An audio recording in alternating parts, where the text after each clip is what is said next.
Allegation में जब कल छूट गया था तो देखिए, अब मिश्रण के बारे में तो कल हम बता दिए थे। आज ये जाने के बाद कि मिश्रण को पृथक करने की विधियां कैसे होती है। मान लीजिए दो प्रकार के कोई मिश्रण हो जाएंगे और उनमें से एक को कोई अलग करके निकालना हो तो उसको कैसे निकालेंगे, अब ये देखेंगे।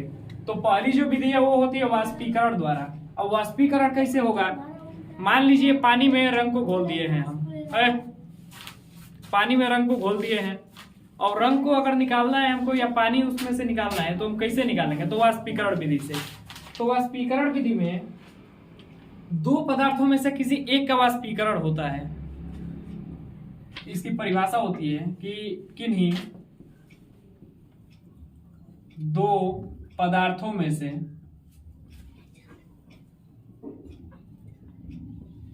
किसी एक का वाष्पीकरण होना।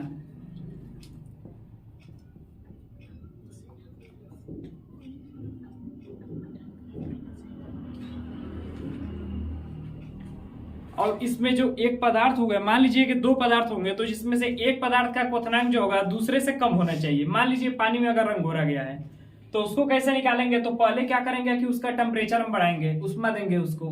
उष्मा देने के बाद जैसे जैसे वाष्प बन के पानी रंग का उड़ने लगेगा और जो पानी में रंग होगा वो नीचे बैठने लगेगा। इस प्रकार से हम पानी को वाष्पीकरण विधि द्वारा उसमें से रंग को निकाल सकते हैं। तो उदाहरण के तौर पर देखेंगे, पानी तथा रंग का वाष्पीकरण। देखिए, जो सेकेंड विधि आपकी है वो है अपकेंद्रीकरण। तो अपकेंद्रीकरण क्या होता है, तो जब किसी पदार्थ को तेजी से घुमाया जाता है और भारी कण उसके नीचे बैठने लगते हैं और हल्के कण क्या होते हैं तो ऊपर आने लगते हैं। तो जो भारी कण होते हैं वो नीचे की तरफ दबाव डालते हैं और हल्के कण ऊपर की तरफ आते हैं, तो इसी को बोलते हैं अपकेंद्रीकरण। देखिए परिभाषा इसकी, जब किसी पदार्थ को तेजी से घुमाया जाता है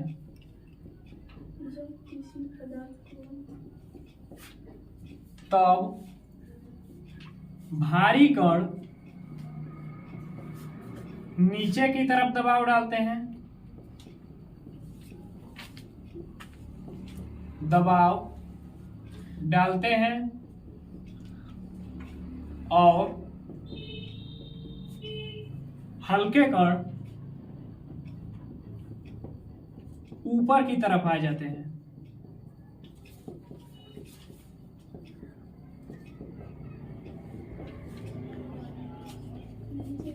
देखेंगे कि जब दही को महा जाता है या दूध से क्रीम निकाली जाती है तो सबसे पहले रही को उसमें घुमाया जाता है, तो धीरे धीरे उसमें के भारी कण जो होते हैं वो नीचे बैठने लगते हैं और क्रीम जो होती है वो हल्की होती है तो ऊपर आने लगती है। तो उदाहरण के तौर पे हम देखेंगे, उदाहरण जो होगा इसमें,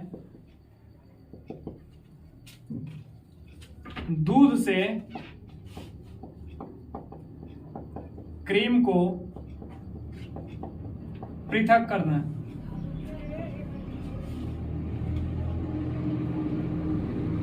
देखिए, जो तीसरे नंबर पे आता है मिश्रण को पृथक्करण की विधियां, तो उसमें आता है पृथक्करण कीप। कीप मतलब होता है कि कूपी।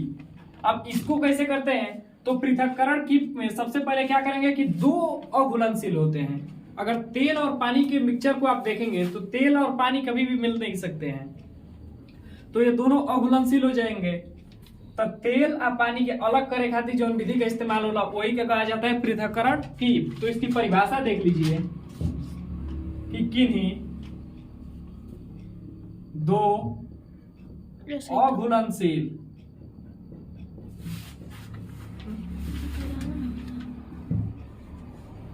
पदार्थों को पृथक करने के लिए इस विधि का प्रयोग किया जाता है। तेल और पानी को निकालने के लिए इसी विधि का प्रयोग किया जाता है, पृथक्करण कीप को। उदाहरण के लिए लिख सकते हैं आप, तेल और पानी को पृथक करने में, देखिए जो ऊर्ध्वपातन विधि होती है सब्लिमेशन, इसके में क्या होता है कि इस विधि के अंतर्गत क्या होता है कि दो पदार्थ ऐसे होंगे जिसमें एक पदार्थ और दूसरे पदार्थ ये दोनों एक में मिले होंगे, लेकिन एक को ही निकालना है, तो ऊर्ध्वपातन विधि के चलते ही इसको निकाला जाता है। अब देखिए परिभाषा इसकी क्या होगी, जब दो पदार्थ के बीच एक पदार्थ निकालना हो और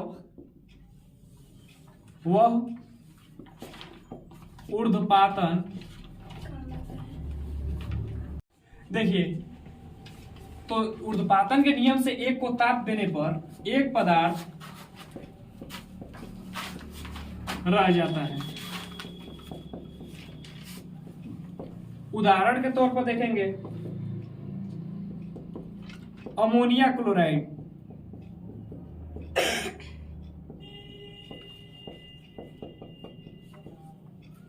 और नमक को पृथक करना।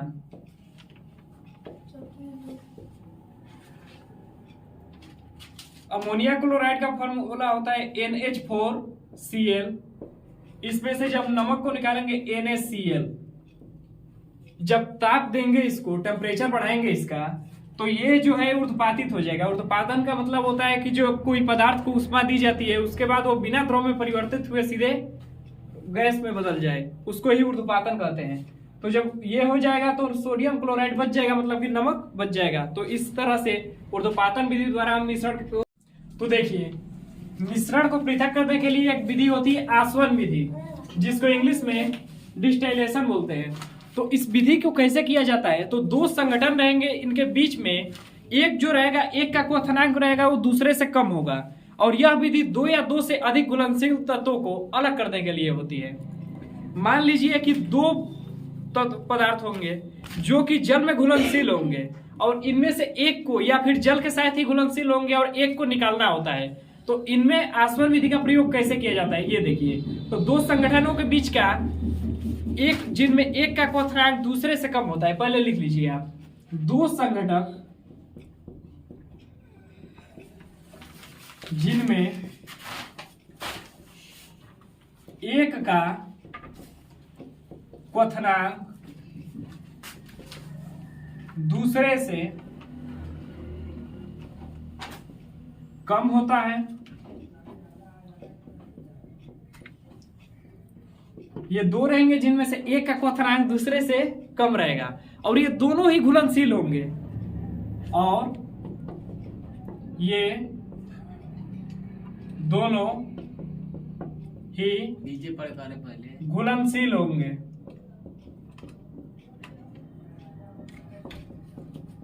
कैमरामैन बनल बनता ही ना ढंग। जैसे मान लीजिए कि पानी और एसीटोन, इन दोनों के मिक्सचर को जब हम लेंगे तो एसीटोन भी जो है वो घुलनशील पदार्थ है और पानी भी है।